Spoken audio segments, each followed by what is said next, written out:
So we're in this interesting era where you hear a lot more about artists you admire turning out to be terrible people.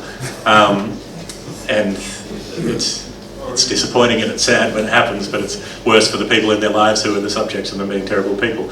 But as an upside to this, one of the people who was the victim of a terrible person is a writer who I discovered through hearing about this story, Mary Karr, who's an amazing American poet. And so her work became known to me through this story, and I've been reading a lot of her work lately. So I wanted to read one of hers.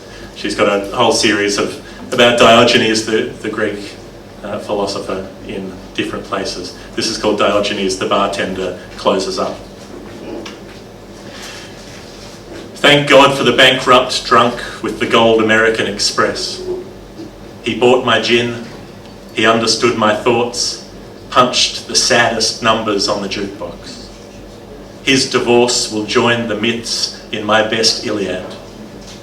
And bless the maintenance man, that holy ghost, a blue-eyed vet who mops the four corners of my world, a ring of keys that can open any door, singing from his belt. I feel locked up. I'm some rigmarole they hired cheap. I know fine art, the alphabet. I don't know why the screws tighten in our lives, or how to move a single inch beyond myself.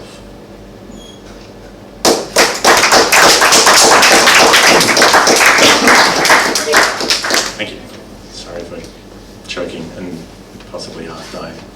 This is a poem that I like. About 10 years ago, I lived in Argentina, and I got into a relationship there with a woman who spoke almost no English, and I spoke almost no Spanish.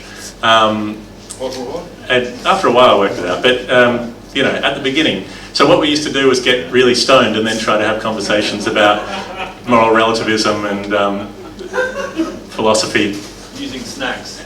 It was sort of like a trail of M&Ms and so on. Exactly. There was a day when we were sitting in a park, and I think she was trying to explain postmodernism and the subjective consciousness, and there was a duck there, and she was saying, she says, if you look at the duck, there is not one way to see the duck. There is 10 ways. So I wrote a poem called 10 Ways to See a Duck. There are more than 10 ways to see a duck, and the first is through a telescope wrongly, should you want to scale it down for transportation. In this sense, ducklings come pre-prepared, like the small hopes we pack around the edge of bassinets. Ducks can't play clarinets, so spots among the reeds are unlikely, whatever literature may have taught you. A bird that rarely opens books will pay scant heed to libraries. Existen 10 maneras de ver un pato, says your Spanish teacher. And indeed, in space, a duck made of foil would be the best option. This is the future, after all. Ducks in silver raiment can be found at Sichuan railway stations. Ducks know they don't need hoverboards, but in this consumptive age, the superfluous and tautological show status. Buy a car to carry round your second car, and a diamond duck tie pin, though you own no ties. Avoid duck in restaurants. They are poor companions and quack opinions loudly, so there will always be arguments over the bill. If guns are involved, consider the other use of the bird's name, duck. But remember, birdshot is the opposite of camera shy, and where those distant flickers could be flashbulbs, ducks bleach their non-existent teeth and head for Hollywood. There's always work with Nintendo. Imaginary ducks are among the easiest to spot, though difficult for neighbours of more dour disposition. But if this isn't your wicket, don't try to be too clever. Don't look in pillows. Ducks have as much attachment to their feathers as you or I to toenails. Instead, you may yet have to leave the house, arrange your vertebrae into an unfamiliar pose, and look up. If there's a duck, he'll make his presence known.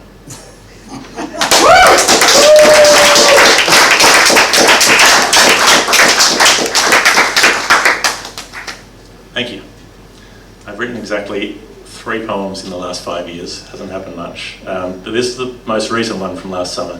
This is called Down in the Current. Coming up from sleep, I'm a swimmer through deep water, blinking into a surface world strewn with you. Fragrance and artefacts, the half-light of a room I'm unaccustomed to knowing alone. But this is not solitude, with your touch still singing through me, rippling from one cell to the next like the river downstream. We swam in a river once, your legs around my waist, your smile in my face, thighs clasping as the cold currents hit. Green knots of foliage climbed the banks impossibly high, each eucalypt a tower over us, so cockatoos could spear down in a bright white flash like bird calls. That memory is body now, passed on between anaphase and telophase. You through me, the way the water we drink knots itself into meat and bone. Carried through distance and time that mean as much and as little as the other, knowing there is always a river, even when no rivers are found.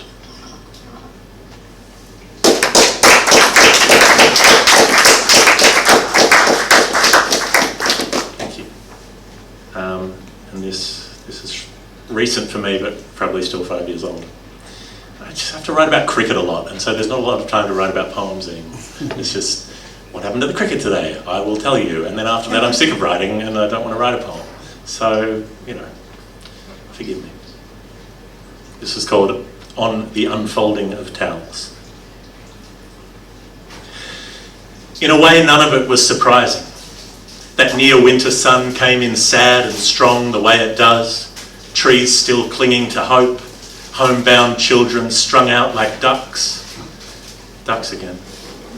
And my bike made a rubbered peace with bitumen that can chew elbows down to the bone, but slept. On each arrival in the hills, you recognise the smell of autumn as a real thing.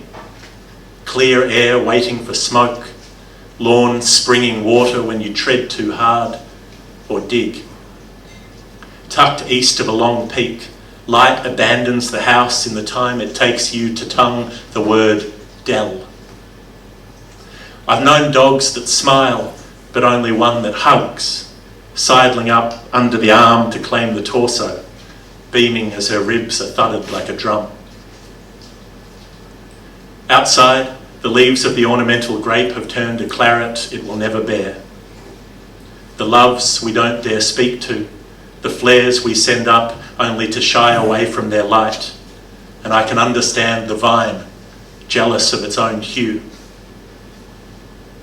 In the garage, a parcel, carefully wrapped in my sister's ancient beach towel. 3 decades on, this remains so indisputably hers that I wonder if she should be the one buried with it, marching those hot pink swirls to the next world. There are things we don't yet know, and those we do. That moisture on the surface is trickery, that only a crowbar will shift hard clay, that any hole you dig is small besides the effort. The things we need to know in a given moment, small enough to fit beneath the turning of a towel. The old dog died today. Her last unsteady steps and the fronded sweep of her tail, coming 2 mornings before they shaved a patch on her front paw. A good season for it, and the shade was cold as we put her in.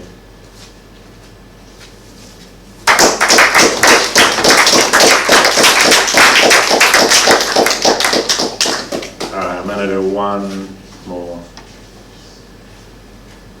It's weird reading your old poems after not reading for a long time, and it's like, I don't remember writing that, but some of them you go, and some of them you're like, oh, it's pretty good.